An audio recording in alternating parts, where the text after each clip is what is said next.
11장 37절에서부터 54절입니다. 11장 37절에서부터 54절입니다.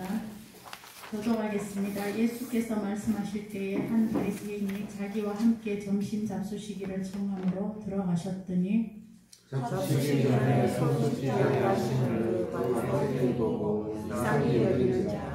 주께서 이르시되 너희 바리새인은 지금 잔과 대접의 겉은 깨끗이 하나 너희 속에는 탐욕과 악독이 가득하도다.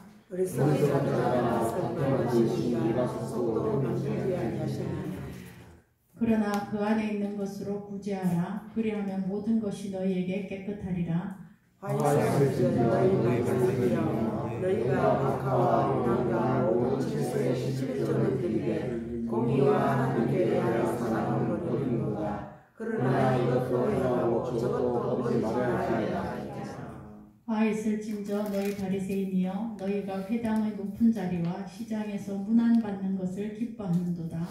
화 있을진저 너희는 평도 잘난 무덤 같아서 그 위에 말른 사람이 앉지 못하느니라. 한 율법 교사가 예수께 대답하여 이르되 선생님 이렇게 말씀하시니 우리까지 모욕하심이니이다. 이르시되 화 있을진저 또 너희 율법 교사여 지식이 어려운 짐을 사람에게 지우고 너희는 한 손가락도 힘이 되지 않는다. 화 있을진저 너희는 선지자들의 무덤을 만드는도다. 그들을 죽인 자도 너희 조상들이로다. 이와 같이 그들은 죽이고 너희는 무덤을 만드니 너희가 너희 조상의 행한 일에 미치느니라. 옳게 여기는도다. 그러므로 하나님의 지혜가 일렀으되 내가 선지자와 사도들을 그들에게 보내리니 그 중에서 더러는 죽이며 또 박해하리라 하였느니라.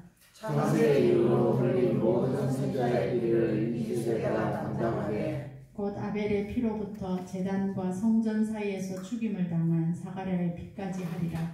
내가 너희에게 이르노니 과연 이 세대가 담당하리라.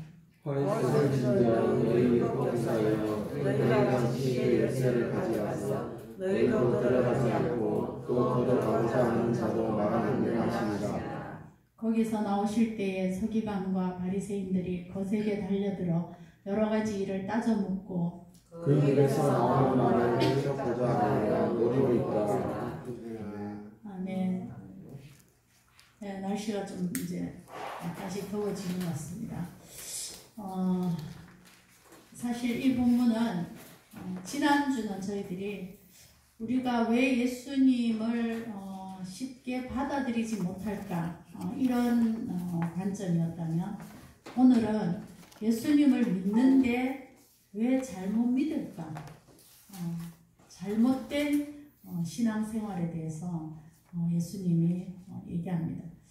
사실 얘기하기가 별로 좋은 게 아니고 책망이기 때문에 좀 듣기가 거북하기도 하고 그럼에도 불구하고 예수님은 이 누가복음은 지금 좀 이게 간단하게 넘어갔습니다. 그러나 마태복음은 독사의 자식들아 이러면서 이 사람들을 굉장히 책망한 문구입니다. 사랑의 예수님이 어떻게 하면 이렇게 화 있을진저 그렇게 믿으면 헛거다 믿어도 헛거다 이 말씀을 하시면서 그것을 7번의 화 있을진저를 선언할 수밖에 없는 그 예수님의 가슴 아픈 통곡이라고 할까요? 아니면 절규라고 할까요? 이것이 오늘 말씀입니다. 더구나 오늘 말씀은 신앙의 초보자들에게 하는 말씀보다는 물론 그들도 방향을 잘못 선정하면 안 되죠. 예. 그러나 그들을 앞에서 인도해 가고 있는 저와 많은 직분자들을 향하여서 거침없이 센 말씀을 주십니다. 우리는 착각하기를 내가 오래 믿으면 내가 무슨 권사가 되고 뭐 장로가 되고 이러면 목사가 되고 이러면 믿음이 굉장히 좋아진다고 자동으로 좋아진다고 그렇게 많이 착각하고 있습니다. 어떤 의미에서는 믿음의 껍데기는 굉장히 강화되는 것 같지만 속은 오히려 더 순수하지 못하지 않을까. 이런 것들을 오늘 예수님이 거침없이 지적하십니다. 7가지 한데 누가는 특별히 앞에다가 6가지 화를 적고 앞에다가 그 화를 야기하게 되는 마음에 대해서 얘기하고 있습니다. 오늘 보면 바리새인 집에 점심을 잡수러 갔는데 대접을 굉장히 깨끗하게 씻었다는 거죠. 그래서 그랬는데 예수님이 손을 씻지 않고 식사를 하는 걸 보고 굉장히 이상하게 여겼다. 그 사람들은 이제 손 씻는 게 더러움을 없애는 상징보다는 의식으로 부정하지 않아야 한다라는 이런 의식적인 생각이 났습니다. 그래서 이상히 여겨서 주님이 바리새인들은 잔과 대접의 겉은 깨끗이 하나 속은 탐욕과 악독이 가득하도다, 이 말씀을 합니다. 물론 우리는 뭐 손을 안 씻는 것이 잘한다 이런 의미하고 지금 다릅니다. 그들의 초점이 어딨냐 하는 말이죠. 겉은 굉장히 믿음도 좋은 것 같고 잘 섬기고 뭐 다 한데 그 속에는 탐욕과 악독이 가득 차 있다, 이렇게. 주님은 항상 우리의 겉모습보다는 속을 보시기 때문에 나는 외모로 너희를 판단하지 않고 중심을 보신다 하셨기 때문에 그 중심에서 주님 앞에 바로 설 자는 거의 없죠. 그래서 우리가 다 죄인이지만 그럼에도 불구하고 예수님을 믿는데도 불구하고 여전히 탐욕과 악독이 그 마음에 계속 차오른다면 그는 잘못 가고 있다, 얘기를 하는 겁니다. 근데 주님이 여기 보면 그러나 어떻게 너희가 탐욕과 악독을 제하는가를 얘기하시면서 41절이 들어와 있어요. 그러나 그 안에 있는 것으로 구제하라. 탐욕과 악독이라는 것을 제하는 거에 그 안에 있는 것이 뭐예요? 그 사람 안에는 탐욕과 악한 마음이 있어요. 그것으로 구제하는 것이 그 탐욕과 악독이 없는 표시가 될 것이다, 이런 의미입니다. 그리하면 모든 것이 너희에게 깨끗하리라, 이렇게 되니까 내가 마음에 탐욕과 악독이 가득하면 남에게 손을 베풀지 못한다, 이런 의미입니다. 그래서 그 마음 안에 있는 것으로 그 욕심이 뒤바뀌어서 긍휼과 다른 사람에게 구제할 수 있는 그런 마음이 생겨야 그 사람이 탐욕과 악독이 제하여졌는 표시가 될 것이다, 이 의미입니다. 결국 이거를 잘못 해석하면 구제를 하여야 깨끗해지고 구원을 받는다, 이런 의미는 결코 아닙니다. 우리가 탐욕과 악독이 없는 표시가 남에게 긍휼과 구제를 베푸는 것이지 그 구제와 긍휼이 구원의 표시다, 이런 의미는 아니라는 거죠. 유진 피터슨이 이런 얘기를 했어요. 많은 사람들은 텔레비를 보고 막 불쌍한 사람이 나오면 막 드라마를 보면서 그 사람이 너무 불쌍하면 눈물을 줄줄 흘린다. 그리고 너무 안 됐다고 생각한다. 그러나 자기 집 앞에 나가면서 거지에게는 돈 1,000원도 안 준다. 그것이 그들의 마음이다. 우리가 내가 정말 내 속에 탐욕과 악독이 제하여져 있는 표시가 삶에서 어떻게 드러나야 하는가는 굉장히 직분을 가질수록 어려운 숙제입니다. 왜냐하면 우리에게 필요로 하는 사람들은 너무나 많고 우리의 영역은 한계가 있기 때문에 힘듭니다. 그러나 주님은 오늘 분명히 그 안에 있는 것으로 타인에게 베풀 줄 알 때 그 사람은 탐욕과 악독을 버렸다고 볼 수 있다, 이렇게 얘기하고 있습니다. 저나 우리 모두가 여기에 찔림이 있습니다. 우리 속에 여전히 탐욕과 악한 마음들이 끊임없이 솟아나는 것을 부정할 수 없는 것은 우리가 타인에게 그렇게 너그럽지 않다는 것. 오늘 주님은 화로 가는 첫 번째 마음, 첫 번째 길은 마음이 틀렸다. 이렇게. 그래서 이 마음을 바로 하는 것이 굉장히 중요한 화를 면하는 신앙생활의 첫 번째 중요한 것이다. 항상 우리는 우리 마음을 돌아보지만 마음에 자신이 없습니다. 사실은.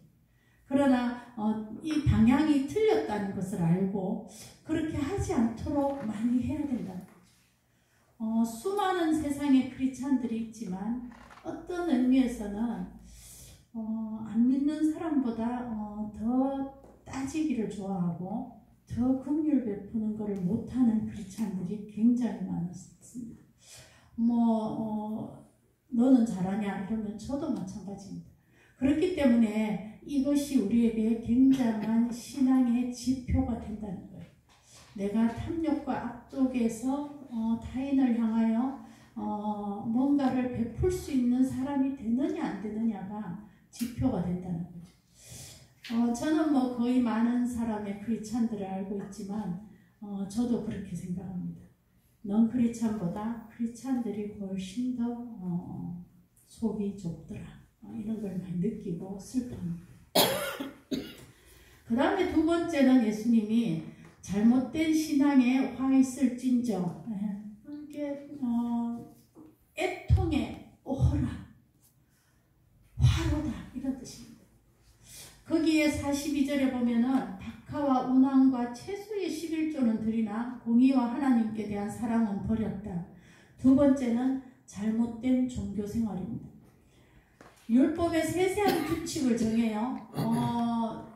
예수님은 구약은 원래 율법적으로 박하와 운항과 채소의 11조까지 드리라고 말하지 않았어요. 그들의 소산, 농산물 이런 것들의 11조였지 모든 채소, 박하의 씨는 굉장히 작습니다. 족살 같은 그런 씨 그런 거를 다 가려서 11조를 철저하게 내야 한다는 것은 바리새인들이 만든 법입니다. 그렇게 철저하게 고쳐요. 모든 것들을 행해요. 비본질적인 것에는 굉장히 열을 낸다는 거예요. 네, 종교생활 가운데 본질은 뭐죠? 하나님을 사랑하는 마음이 있는가? 본질은 뭐예요? 하나님의 공의로움을 담고자 하는가? 그 공의로움을 사모하는가? 의를 추구하는가? 이런 것이 본질이겠죠. 그래서 두 번째는 잘못된 종교. 명목상으로는 굉장히 봉사활동도 하고 교회에서 섬기고 다 이러는데 속에는 하나님이 없어. 예수님 없이 예수를 믿어요. 예수가 없는 기독교가 지금 성도들 속에 있지 않을까요? 주중에 내가 얼마나 예수님을 붙들고 사모하는가. 신앙생활은 열심히 해요. 예배도 잘 안 빠질 수도 있고 또 뭔가를 열심히 교회에서 반듯하게 찬양대도 열심히 하고 다 하는데 그의 삶 속에는 예수 그리스도가 계시다. 주님을 너무 사랑해서 예배 드리지 않는다. 이게 두 번째 잘못된 종교생활입니다. 예수님 없는 기독교. 요새 많은 학자들이 쓰는 화두입니다. 예수를 믿는데 예수님이 없어서. 그게 둘째의 잘못된 종교생활입니다. 면목상으로는 습관적으로 신앙생활을 잘하죠. 습관적으로 다 하죠. 찬양대 노래를 열심히 하려고 해요. 그러나 목소리뿐이에요. 마음을 담지 않아요. 그래서 성경은 너에게 경건의 모양은 있으나 능력은 없도다. 모양으로는 아주 거룩하게 보이는 직분자라도 속에 예수님이 없으면 아무 능력이 그에게 없다는 거예요. 세 번째 나오는 화 있을진저 43절은 뭐예요? 높은 자리와 문안받는 것을 기뻐하도다. 세 번째 잘못된 신앙생활은 사람 중심이다. 사람의 영광과 사람의 인기와 대접받는 것과 사람의 말에 촉각을 곤두세우고 산다. 이것이 세 번째 화 있을 진전입니다. 그들은 어떻게 하든지 직분을 가져야 하고 어떻게 하든지 장로가 돼야 하고 어떻게 하든지 높은 자리에 올라가야만 한다. 이것이 목표예요. 그것이 얼마나 섬기는 자리고 얼마나 사모하는 자리고 두려워서 도리어 감당하기가 어렵다가 아니고 안 되면 내 교회 안 나간다. 이런 것들이 다 여기 말하는 높은 자리와 문안받는 것을 기뻐하는 교회에 저희들은 뭐 직분자가 거의 많이 없어가지고 그런데 큰 교회는 가면 엄청납니다. 이런 알력들이 이루 말할 수 없습니다.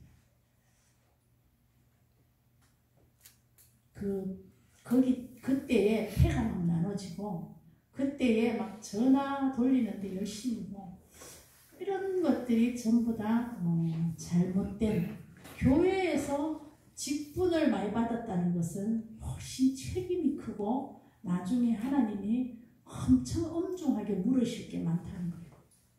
그런데 그거를 인간적인 마음으로 막 누리고 영광을 받고 교회에서 떵떵거리고 뭔가 말로서 아니면 그 의사결정을 할 수 있고 이런 권력으로 생각을 하니까 전부 다 되려고 난리잖아요. 이게 세 번째 말씀하시는 화 있는 사람들이 신앙생활의 방향이 틀렸다는 거죠. 여기에 세계에 있는 교회보다는 사실은 한국 교회가 이 문제에 굉장히 많이 걸려 있습니다. 우리가 전부 다 한국의 문화가 체면 문화잖아요. 그리고 뭔가 자리를 가지는 것이 얼마나 중요한가에 대한 그런 문화이기 때문에 이 세 번째는 우리를 굉장히 유혹하는 잘못된 길로 가게 하는 것 중에 하나입니다. 그 다음에 네 번째 화 있을 진저는 너희는 평토장한 무덤 같아서 그 일을 받는 사람이 알지 못하느니라. 네 번째는 뭐예요? 엄청난 위선의 삶을 위선의 신앙을 얘기합니다. 평토장한 무덤은 뭐예요? 무덤을 만들었는데 위에 봉이 없어. 그러니까 평평해요. 그러니까 뭐 다른 땅하고 구분이 안 돼요. 일반 땅하고 다 똑같이 보여요. 네. 신앙생활을 우리가 뭐 다 하는데 속에는 완전히 부패와 썩은 무덤이라 그러잖아요. 썩은 시체 덩어리 같은 그런 악함이 그 안에 있는데 밖에는 아무렇지 않은 것처럼 잔디를 깔고 있다는 거죠. 그래서 그 위를 밟는 사람도 알지 못한다. 누구도 그 사람 속에 있는 위선을 깨닫지 못할 정도로 숨기면서 위선적인 그런 사람이다. 이게 네 번째 말하는 화입니다. 더군다나 이 지금 유대인의 거기에서는 이 무덤 위를 밟으면 그 밟은 사람이 부정해지거든요. 근데 그게 무덤인지를 모르고 밟는 거예요. 그렇게 그 위선을 전파한다 이렇게 돼 있어요. 내가 위선적인 것만은 괜찮은데 내가 위선을 떨면 상대방도 위선을 떠는 거예요. 다 괜찮은 것처럼, 다 잘 사는 것처럼, 아무 문제 없는 것처럼 이렇게 할 가능성이 이 네 번째에는 있다는 거죠. 초대교회도 그랬잖아요. 제일 처음에 들어온 게 위선이었잖아. 그죠? 그 아나니아와 삽비라가 위선적으로 하나님을 대했기 때문에 그것을 초대교회 때 베드로가 탁 막았는데 한국교회나 뭐 문제가 뭐예요? 허세와 허욕과 허영이 교회 안에서 판을 치고 있는 이 세속화 그것이 교회 안에서 엄청 높은 것처럼 여겨지는 이 위선들 문제 덩어리의 삶을 여전히 살면도 불구하고 아무렇지 않은 것처럼 그렇게 살고 있는 속에는 무덤이며 골마 터졌는데 겉으로는 아무렇지 않은 것처럼 위선하고 있는 이 것이 얼마나 잘못으로 가는 신앙인가. 그는 그래서 예수님 앞에도 위선을 떤다. 그래서 절대 주님 앞에 진심을 토로하지 않는다. 이것이 참 잘못된 신앙입니다. 다섯 번째는 뭐죠? 화 있을진저 율법교사여 지기 어려운 짐을 사람에게 주이고 너희는 한 손가락도 이 짐에 대지 않는데다. 엄청난 신앙생활을 짐으로 계속 부과해 온다는 거죠. 그죠? 그래서 신앙생활을 뭐죠? 해야 한다, 하지 말아야 한다, 뭐 하면 안 된다, 이런 것들로 계속 엇박지르는 신앙생활을 한다는 거예요. 그 바리새인들은 안식일날 39가지나 되는 안 된다를 만들었어요. 무엇을 강조하지 않아요? 네. 그리고 그 39가지나 되는 엄청난 법을 만들어서는 자기들은 안 지키는 거죠. 왜냐? 그들은 사역자가 거의 대부분이었기 때문에 안식일날 거의 모든 것들을 해도 죄가 안 될 정도로 그렇게 했어요. 그러나 일반인들에게는 엄청난 짐들을 지웠다. 그래서 결국은 뭐죠? 마음으로 믿어야 한다는 것을 그들에게 빼버렸다. 결국은 형식과 규율과 어떤 법칙과 이런 것들을 잘 지키면 신앙이 좋은 자인 것처럼 평가하기 시작했다. 그래서 진심의 마음으로 하나님 앞에 오는 것들을 거의 막아버렸다. 수많은 율법과 법칙으로. 슬픈 일입니다. 그래서 믿음이 좋은 집안의 자녀들이 왜 믿음을 못 가질까요? 물론 뭐 여러 원인이 있겠지만 어렸을 때부터 해라 하지 마라, 해라 하지 마라, 이런 것들을 너무 규율적으로 들으니까 왠지 고개를 끄덕끄덕 하는지 몰라도 그러니까 믿음이 더 안 생기는 거예요. 그것이 오늘 하는 말씀. 예수 그리스도를 믿는다는 것은 어떤 짐을 더 지우는 것이 아니라 마음에서 주님을 사랑하는 법을 가르쳐야 되는데, 규율만 계속 얘기하면 그 아이가 믿음을 쉽게 받지 못하는데, 율법 교사들은 그런 일을 다 했다 이렇게 얘기하고 있습니다. 물론 해라 하지 마라의 규율이 필요 없다는 게 아니라 우선이 바뀌었다는 거죠. 먼저 해야 될 것은 마음으로 하나님의 사랑이 얼마나 큰지를 먼저 느껴야 되는데, 그이가 생각하는 기독교는 하라 하지 마라에 매여있는, 규율에 매여있는 걸로만 받아들여지도록 율법사들이 그렇게 했다. 그 다음에 이제 6번째 보면은 그들은 선지자의 무덤을 만드는데 굉장히 열심이었다 이렇게 돼 있어요. 특별히 마태복음은 그들이 선지자의 무덤을 막 너무나 화려하게 꾸몄다. 비석도 세우고 막 분봉도 하고 화려하게 선지자의 무덤을 만들었다 이렇게 돼 있습니다. 그러나 놀라운 일은 48, 49, 50절 계속 5, 6절에 이르기까지 예수님이 하시는 말씀이 뭐예요? 그 너희의 부모들이 선지자를 죽였고 너희도 지금 여전히 그 선지자를 죽이려고 하고 참된 선지자 대신 예수 그리스도를 죽일 것이다. 그런데 뭐죠? 그런 엄청난 반역적인 일을 실제적으로는 그들을 죽이는 일을 했는데, 나중에 저들이 하고 있는 일은 뭐냐? 선지자들의 무덤을 화려하게 만들어서 뭔가 업적을 내고 뭔가 열심히 뭔가 내가 하고 있다, 이거를 드러내고자 하는 너희들이 아니냐. 실제는 그들을 죽였고 실제는 예수님을 죽일 건데 그 선지자들을 죽인 자들이 도리어 그 선지자들을 막 봉양하고 섬기고 하는 그런 무덤 만들기에 열정을 다하고 있다. 결국은 뭐죠? 잘못된 열정들, 열심들이. 뭔가를 교회에서 열심히 해. 너무너무 열심히 해요. 그런데 뭐야? 속에 아무 믿음도 뭐도 없는 거. 사실 우리 교회는 뭔가 열심히 안 하죠. 다 우리가 다. 뭐 그렇게 막 교회를 위해서 축제사정을 하는 게 사실은 우리가 뭐 그렇게 많지 않습니다. 그래서 이 말씀이 내가 뭐 그렇게 잘못된 열정으로 뭘 하고 있나 이런 적용보다는 우리의 믿는 믿음의 방향이 잘못되어 있을 가능성이 많다, 이렇게 적용할 수 있겠습니다. 여기 예수님이 뭐라고 했냐면 너희가 아벨에서부터, 아벨은 가인과 아벨이잖아요. 첫때 창세기 처음에서부터 여기 보면 제단과 성전 사이에서 죽임을 당한 사가랴 이래 돼 있는데, 이게 이제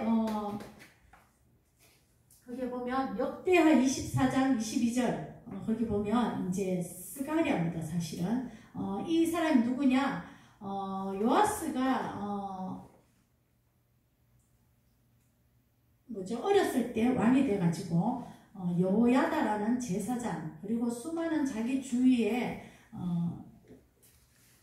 선지자들 그런 사람들이 주위에서 이렇게 지도해주고 이럴 때는 요아스가 아주 신앙과 율법도 유월절도 새로 지키고 아주 신앙생활을 잘한 것처럼 보였어요. 또 했어요. 사실 성전도 보수하고 그런데 여호야다 자기의 멘토죠.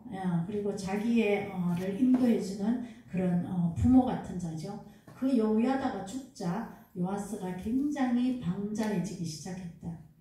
그래서 우리 여기 지금 청년들도 있지만 특별히 대학생, 중학교 때까지, 중고등학교 때까지는 신앙생활 하다가 대학교 되면 자기 스스로 할 수 있다고 생각하고 신앙을 탁 박차잖아요. 예, 요아스의 방장입니다. 요아스가 부모 같은 여호야다 제사장과 그 자들이 있었을 때는 선한 일을 하는 것처럼 보였지만 그들이 죽고 나자 무슨 일을 했냐? 똑바로 하라는 아세라 이런 모든 우상들을 섬겼는데 그것을 바로 해야 된다라고 말한 사람이 여호야다의 아들 스가랴였어요. 그를 성전과 제단 사이에서 죽였다. 그러니까 그의 말로가 사실은 엄청난 비신앙이잖아요. 우리가 초창기엔 좀 덜 믿어도 갈수록 잘 믿고 또 나를 인도해주고 나를 붙들어주고 신앙으로 주일에 교회 와야 돼, 어째야 돼 이런 것들을 해주는 부모가 있을 때는 믿는 것 같은데 그 부모가 돌아가시고 나서는 스스로 신앙생활을 못 쓴다는 거예요. 그게 뭐예요? 이게 지금 요아스 얘기잖아요. 그가 한 일이 여호야다가 죽자 여호야다의 아들이 바른말 하는 것을 듣기 싫어서 그를 죽였다. 이게 스가랴입니다. 그가 마지막 죽임을 당한 왕이 죽인 선지자 중에 한 사람이었습니다. 잘못된 열심이에요.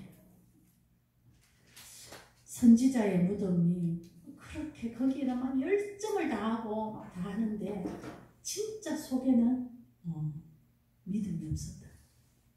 자기 주변에 뭔가를 사람들이 믿어야 한다라고 말할 때는 믿는 것 같은데 스스로 아무도 자기에게 신앙생활을 북돋아주지 않을 때는 스스로 홀로 못 쓰는 거예요.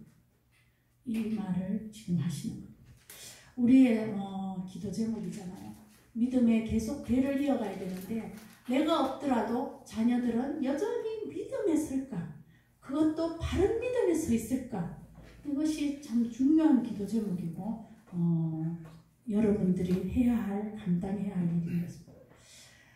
그 다음에 마지막 화위설진저 7제는 율법교사여 너희가 지식의 열쇠를 가져가서 들어가지도 않고 들어가자 하는 자도 막았다.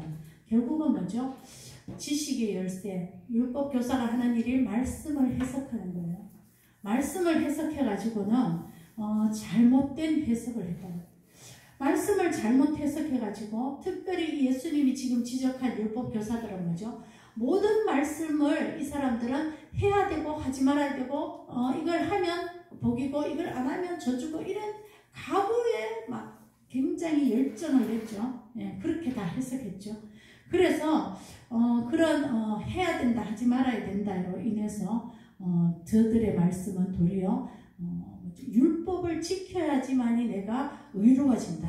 공로가 있어야지 의로워진다라는 잘못된 말씀 해석과 신앙으로 가서 결국은 내 공로로 내 의로 의로워질 수 있다라고 사람들을 가르쳤기 때문에 다 자기 의에는 열심히 하는지 몰라도 결국은 예수 그리스도는 필요 없게 되는 그런 엄청난 잘못을 저들이 저질렀습니다.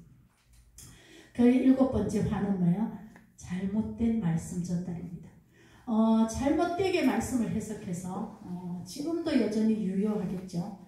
이단은 말할 것도 없고 일반 교회에서도 잘못되게 말씀을 가르치면 결국은 잘못된 믿음으로 갈 수밖에 없다 얘기를 하시는 거예요.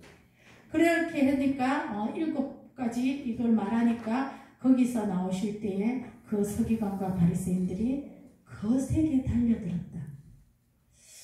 이 말씀이 참 마음이 아파요.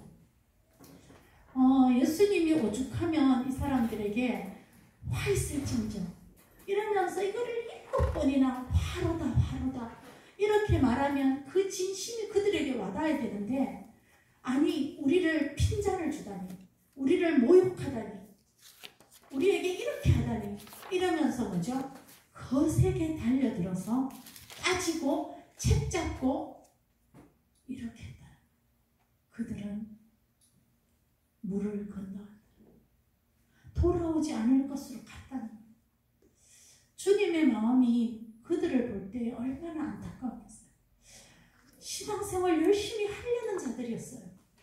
그러나 방향이 틀리러 갈 때 그들은 결국 화로다,